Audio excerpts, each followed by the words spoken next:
अनीता अपने माता पिता की बहुत लाडली थी। 3 बड़े भाइयों की इकलौती बहन थी। कोई भी चीज़ मांगने पर उसी वक्त उसके सामने हाजिर हो जाती। पूरे घर में रौब था। पूरे परिवार और नौकरों पर राजकुमारी की तरह ही हुक्म चलाती थी। स्कूल में भी पूरा रौब था उसका। बड़े घर की लाडली जो थी वह ऐसे ही उसने कॉलेज में दाखिला लिया। उसके बाट ठाट बड़ी बड़ी गाड़ियाँ में आना जाना, हर दिन नया फैशन देखकर हर कोई उससे दोस्ती करना चाहता था। थोड़े ही दिनों में उसके बहुत से दोस्त बन गए। पूरे कॉलेज में उसकी अपनी ही एक पहचान थी। इन दिनों उसके घर एक रिश्ता आया। खानदानी लोग थे और पापा की पुरानी जान पहचान थी। अनीता के साथ कोई ज़बरदस्ती नहीं थी, पर अनीता ने फिर भी हाँ कर दी, क्योंकि वह अपने परिवार से बहुत प्यार करती थी। वह जानती थी कि वह लोग उसका अच्छा ही सोचेंगे। लड़के का नाम अमित था। अमित काफ़ी पढ़ा लिखा और समझदार लड़का था। ससुराल वाले भी बहुत अच्छे थे। ससुराल में अनीता की जैसी वैसे ही थी जैसे मायके में थी। कोई भी कार्य अनीता की सलाह के बिना नहीं होता। सबकी लाडली बहू बन गई थी वह। फिर उसके घर एक बेटे का जन्म हुआ। उस बच्चे का नाम अशोक रखा। अशोक अनीता को जान से प्यारा था। पोता पाकर ससुराल वाले तो फूले नहीं समाते थे। अनीता कभी कभी सोचती कि उसकी किस्मत कितनी अच्छी है। उसका हर अपना उसे कितना प्यार करता है।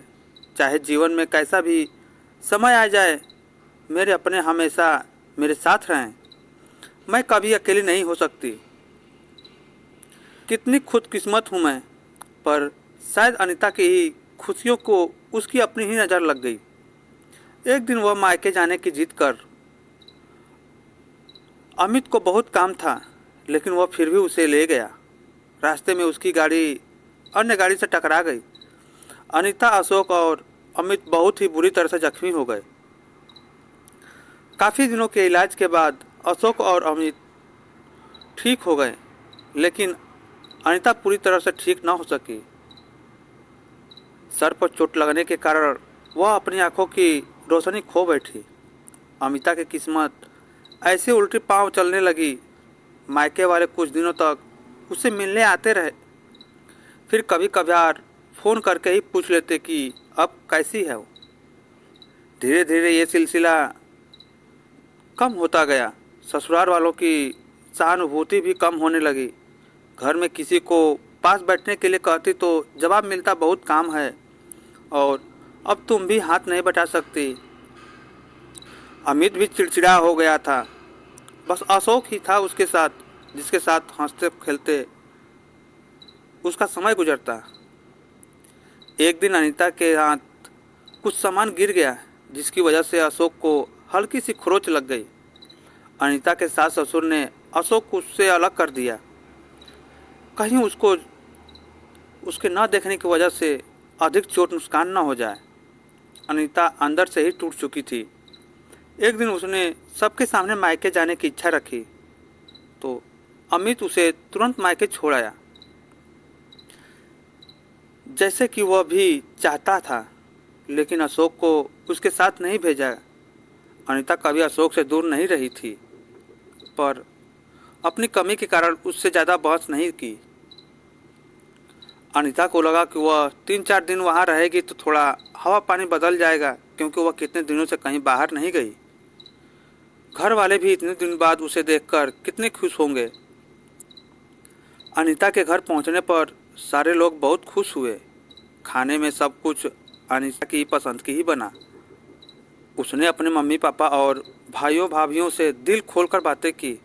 उसके छोटे छोटे बच्चे भी बुआ बुआ के साथ घुल मिल गए थे। रात को सोने के वक्त जब कपड़े बदलने लगी तो उसे पता चला कि उसका बैग पूरा भरा हुआ था। वह सब समझ गई। वह बहुत उदास हो गई। कुछ दिनों तक ये सब ठीक रहा। फिर जैसे बदलने लगा, सबका व्यवहार बदल रहा था।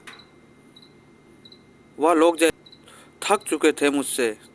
सब लोग घुमा फिरा कर पूछने लगे कि अमित कब आ रहा है उसे ले जाने, पर वह आना बना देती। जबकि वह जानती थी उस घर में अब उसके लिए कोई जगह नहीं है। एक दिन अनीता से चलते वक्त कुछ ना कुछ नुक्खा हो जाता, थोड़ी बहुत टोका टोकी उसे सुनाई देती, वह टाल देती। एक दिन उसके हाथ से लगकर एक कीमती फूलदान टूट गया। छोटी भाभी ने बहुत हंगामा मचाया। अनीता के माता पिता रोज रोज के झमेलों से तंग आ गए थे। उन्होंने अमित को फ़ोन कर दिया। अमित अनीता को अपने घर ले गया। अनीता को अपने परिवार वालों से ये उम्मीद न थी। जिस अनीता के कहे बिना घर में एक पत्ता भी नहीं हिलता था, उस घर के लिए वह अब बोझ बन चुकी थी। ससुराल आते वक्त वह बहुत खुश थी, क्योंकि वह अपने घर जा रही थी, अपने जिगर के टुकड़े अशोक के पास। परंतु यह खुशी भी कुछ पल की ही थी। सारा बंदोबस्त पहले से ही किया हुआ था। अनीता को सीधे ऊपर वाले कमरे में पहुंचा दिया गया। अशोक से दूर रहने की सख्त चेतावनी दी गई। एक काम वाली लता को उसकी जिम्मेदारी सौंपी गई, जो उसके खाने पहनने जैसी ज़रूरतों का ध्यान रखती। अनीता ज़्यादातर चुप ही रहती, कभी कभी काम वाली लता से थोड़ा बातिया लेती। उसी के जरिए अशोक का थोड़ा बहुत पता चल जाता। सबकी लाडली बेटी और बहू सबके लिए लाडली से बोझ बन चुकी थी। तो दोस्तों, कहानी अच्छी लगी हो तो वीडियो को लाइक और कमेंट करके ज़रूर बताएं।